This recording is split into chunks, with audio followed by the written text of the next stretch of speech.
Hey, this is Jaheim Smith with Your Credit Techs, aka the Digital Credit Repair Ninjas.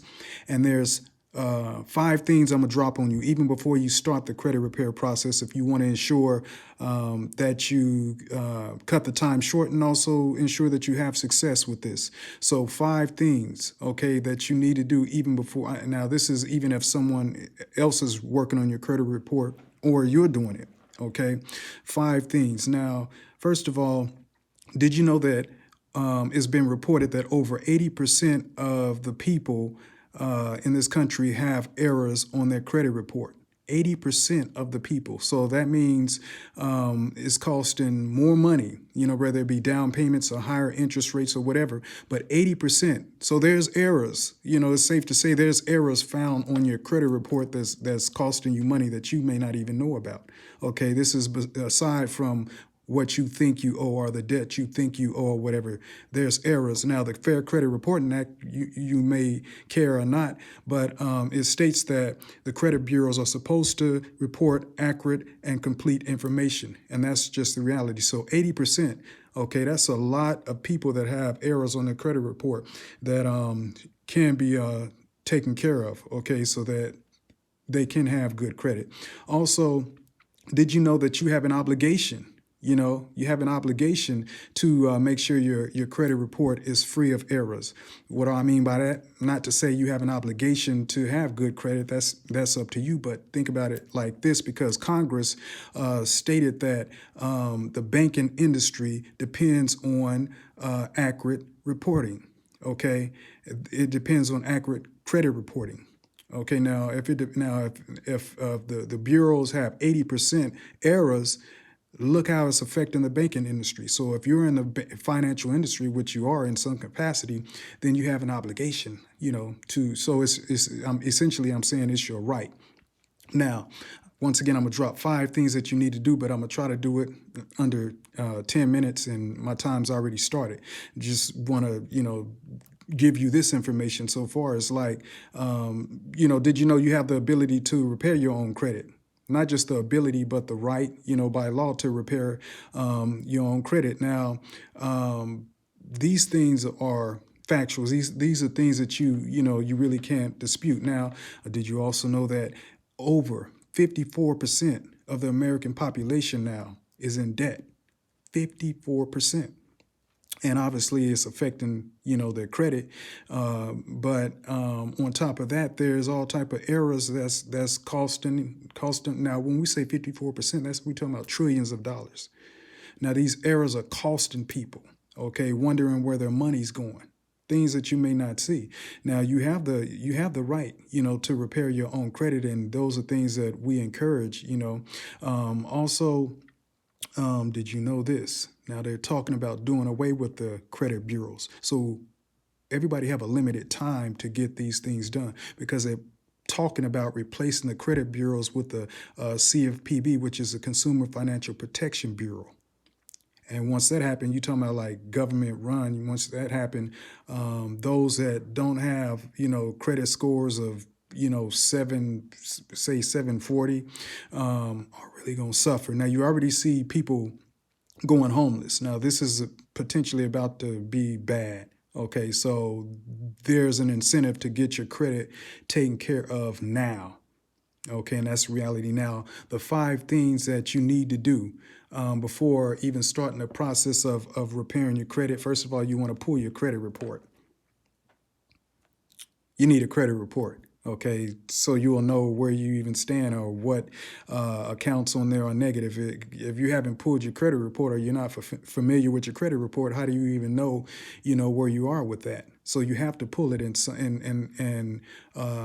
because of what's taking place now, you can actually go to annualcreditreport.com and get a free report. Okay, and you may also still, at this point, be able to go to the bureaus. Now, you want to get all 3 credit reports: TransUnion, Equifax, and Experian. Not just one, whether it be a tri-merge or you go to each individual bureau, TransUnion, Equifax, and Experian, and get, the credit reports separately. Now, I personally don't encourage, people going to like places like Credit Karma to get, their credit reports because they have limited information. And also, it may seem like it's a convenience or whatever, but they have limited information. And also, the credit scores are not the true credit scores. Okay, those scores could be anywhere to 50 points off. Giving a person false sense of where they're at. So go to annualcreditreport.com or go directly to the bureaus, or I'll give you another link of a place that I suggest. But you want to pull your credit report. Okay, that's numero uno. And then also, you want to sign up for a credit monitoring service, a good credit monitoring service. Okay, reason being is you want to stay engaged. Now, this is a battle in a sense. We are the digital credit repair ninjas.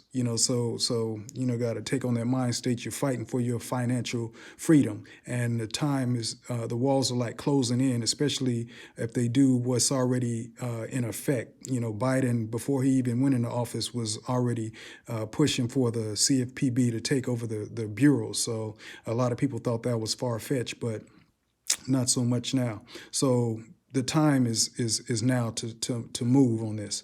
Okay, so you want to get your credit report. You want to get a good credit report monitoring system to stay engaged, so you'll know what's coming off your report and also what's going on. Your report.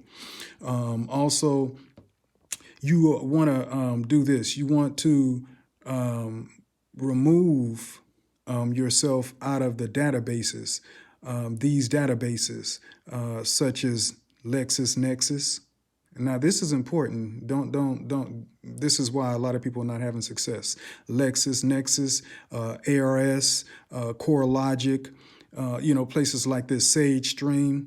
You want to remove yourself out of these databases because when you, for instance, dispute with the credit bureaus, you're not disputing anymore with individual human beings. This is a digital game now. Computers communicating with each other. That's what's going on. So you wonder why you're not feeling any compassion and any love and any mercy from these so-called bureaus. And I say so-called for a reason too. But because these are all computers that don't have feelings for you, okay, communicating with one another. So they just start pushing buttons and start communicating with these data mining companies such as Nexus, Lexus, like I said, SageStream. And they're just asking them, is this true? The computer talking to one computer, yes, it's true. And then, people at the credit bureaus and just send you some letter saying, yeah, it's verified or whatever. So, but you want to be able to block yourself, block those, opt out and block basically the credit bureaus from being able to contact, these data mining companies that's actually pulling all of your information and keeping up with it. And when I say all of it, I mean stuff that you don't even remember. Everything you basically doing online is being tracked. Even your personal relationships, your old girlfriends, your old addresses, all this stuff is being stored. You may not be, but that's another story. Okay, so you want to opt out, up to 5 years, because that's, they give you that option. You'll stop receiving like promotional, things, but you can always opt back in once your credit is good. But you want to opt out, which keeps the credit bureaus from contacting, these secret companies. And there's also a fourth bureau, that, I mean, it's a lot of bureaus, but major ones that.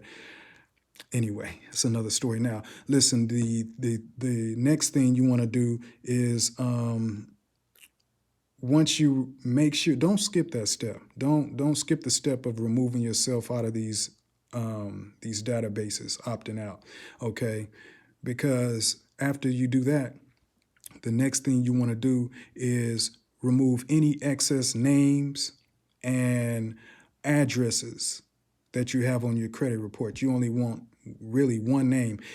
Make sure the names and the addresses are not attached to open accounts. If they're attached, like if you got a open Chase account as an example, and your name is, Johnny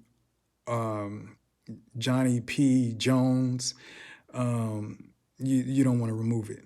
Okay, you don't want to remove the address that's attached to any open account. Now, if it's a closed account, that's a different story. You want to remove any excess names and addresses. Preferably only have one name and one address on there. Okay, and this is all for a reason. This is strategic. Remember, you in a battle, whether you desired to be or chose to be or not, you're in a battle for your financial freedom, and the walls are closing in once again. So you want to remove any excess names and addresses that's not associated with any open accounts. Okay. Also, if possible, you want to change your address altogether. Okay, especially if you live in a low income address. This is for the part where you start building your credit. You're in a low income address, they zip codes. They don't tell you this, but you want to change your address altogether, especially I'll say if you're in a low income neighborhood or whatever, to a better address. But just as a strategy, period, if you have late payments, once again, charge-offs, collections, all this, foreclosures, repossessions, whatever it may be, you want to, if possible, this is just an extra, to get another address, because, they connect the dots to things, and you start disputing things, and they're looking at, well, these things line up. You want to remove these things that supposedly line up. This is before you even start the credit repair process. Okay, now, like I said, unfortunately, all your information pretty much is being tracked. LexisNexis, CoreLogic, SageStream, and there's many more, but these are some of the main ones that are just harvesting all of your data.